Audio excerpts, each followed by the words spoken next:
Nothing in this video is financial advice. I'm not your financial advisor. I'm just showing you what I own, why I own it, and how I think about the gold sector. Do your own research before starting. Ray Dalio, one of the most respected macro investors in the world, says you should have at least 15% of your portfolio in gold. But here's the wild part. The average investor only has 0.5% exposure today. Historically, the mean has been around 4%. As Rick Rule likes to say, simply reverting to the mean could be explosive for shareholders who are positioned early. I'm positioned early, and today I'm revealing exactly how. I call this opening my gold kimono. I'm going to start with my core holdings, where I believe there's lower risk and I have larger positions. Equinox Gold, I currently have a 4% allocation, and I've covered twice on this channel, is a multi-asset producer with growth built in. This is my anchor. It's big enough to move the needle on production, but with plenty of development projects to keep expanding. Heliostar metals, I currently have a 3.3% allocation, and I've covered 3 times on this channel. They're already producing about 40,000 to 60,000 ounces expected this year, and they're funding expansion without dilution. That combination is rare in this sector. EMX Royalty, I have a 2% allocation to EMX, and I've not covered it yet on this channel.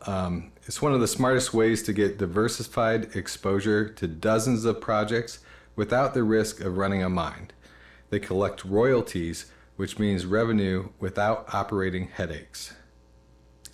Dakota Gold, I have a 1.7% allocation, and I've not covered Dakota Gold yet on this channel. The team here includes Robert Quartermain, a name synonymous with big wins in mining. They're working in South Dakota's famous Homestake District, one of America's richest gold camps. I met the team in New Orleans last year, and they were just great to talk to.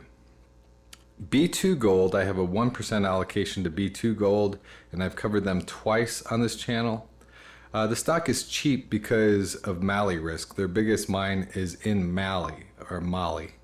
The government there recently took over a Barrick mine, but B2 has worked well with the government for years, and they're even getting expansion permits there today.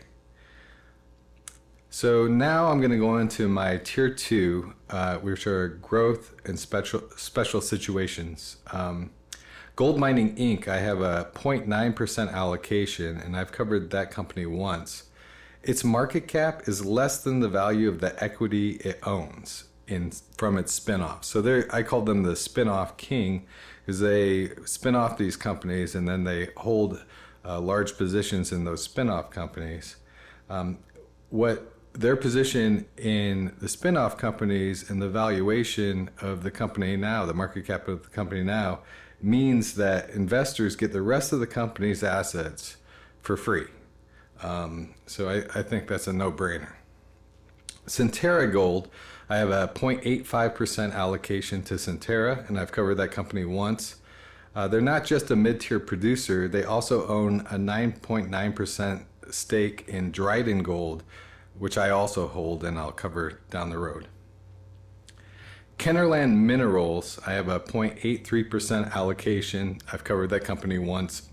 They're a project generator with partnerships across the globe. So they basically drill smart and they let their partners spend big on the exploration dollars. And it's just a brilliant model. You should look into them. Tudor Gold, I have a 0.76% allocation, and I've covered Tudor once. They hold a massive resource in British Columbia's Golden Triangle. They're in elephant country, basically. There's all these huge deposits out there. Right now, the gold in the ground is about $5. It's so cheap. It's such a cheap stock.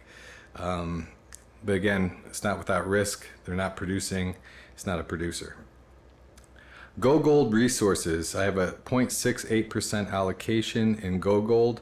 I've covered them once. They're a Mexican producer with growth from Los Ricos, one of the most exciting silver gold development projects in the Americas. Eris Mining, I have a 0.63% allocation, and I've covered them once. Neil Woodyear's fingerprints are all over Eris Mining. He's a serially successful mining executive. They have outstanding relationships with the local community in Colombia. They've been turning former illegal miners into legal partners and processing their ore and helping them with their operations. I'm just so impressed with what they're doing in Colombia. Now for the tier 3, high upside, higher risk. So keep that in mind. Dryden Gold, who I mentioned earlier, I have a 0.62% allocation in Dryden, and I've covered them once. They've already announced a bonanza grade drill hole earlier this year. They operate in a district with multiple historic gold mines. They have a huge land package and ambitious plans. I also met the team in New Orleans, and they were really just great people, very skilled in their fields. Maple Gold Mines, I have a 0.61% allocation in Maple Gold Mines. I've not covered them yet. They're exploring in Quebec's Abitibi region, one of the best addresses in the world for gold. Emperor Metals, also in Abitibi, I have a 0.54% allocation in Emperor Metals. I've covered them once. Their projects are near a hungry mill, and they've recently doubled their resource. This could fast track them to production. So even though a lot of their land package is fairly low grade, because there's this hungry mill nearby that needs more ore, I think they're likely to become a mine. Avino, silver, and gold. I have a 0.51% allocation. I've covered them once. They've been in operation for decades. Great people. I met them at the New Orleans Investment Conference last year, and I came away impressed. Empress Royalty, I have a 0.44% allocation. I've covered them once. They have significant silver exposure. Their CEO, Alexandra Woodyer Sharon, is the daughter of Neil Woodyer, and that family has a track record that's gold in its own right. Rua Gold, I have a 0.33% allocation. I've covered that company once. They have a huge land package in New Zealand and in New Zealand, they're trying this new regime of fast-tracking permits. Their CEO helped found Eris Mining. I think he was the CFO of Eris Mining with Neil Woodyer. So, again, I think that you have proven leadership in this, development company. Seabridge Gold, I have a 0.32% allocation. I've covered them once. It's one of the biggest undeveloped gold projects in the world. It's a call option on a much higher gold price. Rudy Frank has been, developing that project for decades. First Mining Gold, I have a 0.28% allocation. I've covered them once. They hold a large resource base in Canada with key projects in development. U.S. Gold Corp, I have a 0.24% allocation. I've covered them once. Focused on high-grade U.S. gold projects, and they play into the trend of securing domestic supply. Fury Gold Mines, I have a 0.23% allocation. I've covered them once. They own a significant stake in Dolly Varden Silver, so that's like a silver kicker within their gold portfolio. Fury has its own gold exploration targets in Canada. Borealis Mining, I have a 0.23% allocation. I haven't covered this company yet. Their historic Nevada gold camp has modern exploration potential. West Red Lake Gold, totally I have a 0.31% allocation, but 0.22% of that is our warrants, and 0.09% are shares. I'm hoping that the warrants will get in the money. They're already in production and they're expanding. We'll wait for those Q3 numbers before I decide what to do with those warrants. Revival Gold, I have a 0.07% allocation. I haven't covered this company yet. They're an Idaho-based developer with one of the largest undeveloped gold projects in the United States. I might increase my allocation on this particular company. I'm going to do some more research related to how they're progressing. Riverside Resources. I have a 0.07% allocation in Riverside. I have not covered this company yet. They're a project generator with assets in Mexico and Canada. And what they do is a little bit different. They spin off projects and they dividend them out to investors. So currently I also have shares in a company called Blue Jay Gold that were just given to me because I was a shareholder in Riverside. And Blue Jay is not a public company yet, but when it becomes public, then it'll be in my, in my Fidelity account. Banyan Gold. I have a 0.06% allocation in Banyan Gold. I've covered them once.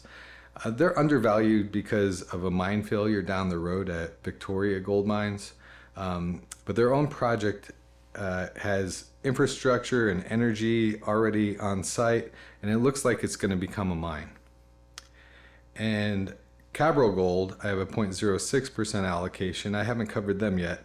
They're a Brazilian explorer with a track record of discoveries. I also have a small stake in Cerro de Pasco. They're processing ore that's already above ground in Peru. And Blue Jay Gold, which I just explained, was given to me because I was a shareholder in Riverside. So that's my gold portfolio, from the stable producers to the high upside explorers. Remember, this isn't financial advice, just what I own and why. Gold is an emotionally charged asset, and mining stocks are volatile. The key is to position early, size appropriately, and understand your own risk tolerance, which might be different than mine.